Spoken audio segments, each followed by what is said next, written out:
Hi! Welcome back RR blogs. ఈరోజు blog వచ్చేసి egg curry అండి. కొంచెం డిఫరెంట్‌గా ప్రాసెస్ వచ్చేసి ముందుగా పాన్ పెట్టుకొని అందులో మనకు కర్రీకి సరిపడినంత ఆయిల్ వేసుకొని వేడైన తర్వాత ఆనియన్ యాడ్ చేసుకోవాలి.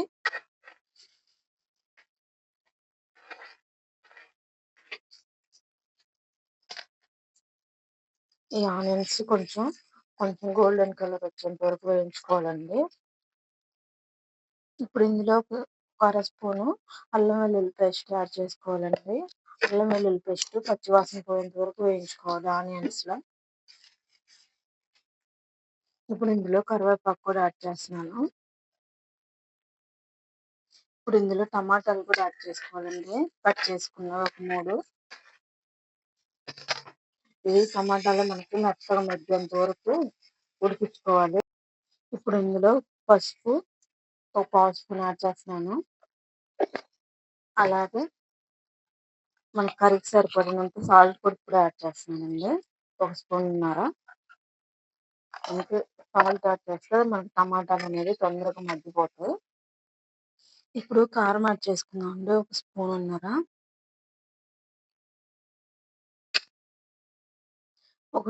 ఒకటి పావు స్పూను ధనియా పౌడరు.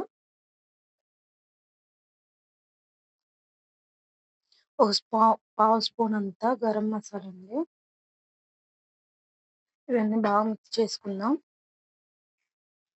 ఇప్పుడు ఇందులో ఒక చిన్న టీ గ్లాస్ అంత వాటర్ యాడ్ చేసుకొని ఒక పొంగు వచ్చేంత వరకు ఉంచుకోవాలండి. మనకి ఇప్పుడు ఇలా ఉడికేటప్పుడు మనం ఎగ్స్ బ్రేక్ చేసుకొని ఇందులో యాడ్ చేసుకోవాలండి. ఇలా మనం ఒక 4 ఎగ్స్‌ని అయితే యాడ్ చేసుకుంటాను. ఇలా 4 గుడ్లు కొట్టుకున్న తర్వాత ఎమ్మటే కదపకుండా ఒక నిమిషం మూత పెట్టాలండి.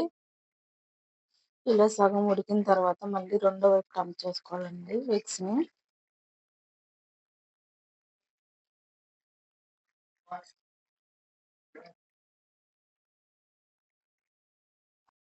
మన కర్రీ అయితే అయిపోయిందండి. లాస్ట్‌లో కొంచెం కొత్తిమీర యాడ్ చేస్తున్నాను. మనకి వేడి వేడి రైస్‌లోకి ఈ కర్రీ చాలా బావుంటదండి. సూపర్ యమ్మీగా ఉంటది. ఇలా ఒకేలాగా కాకుండా ఎగ్ కర్రీ అప్పుడప్పుడు ఇలా డిఫరెంట్‌గా చేసుకుంటే సూపర్ ఉంటదండి కర్రీ. మీకు ఈ వ్లాగ్ నచ్చినట్టయితే ఆర్ఆర్ వ్లాగ్ 28 ఛానల్ సబ్స్క్రైబ్ చేసుకొని, లైక్ చేసి, షేర్ చేసి సపోర్ట్ చేయండి friends. Thank you for watching.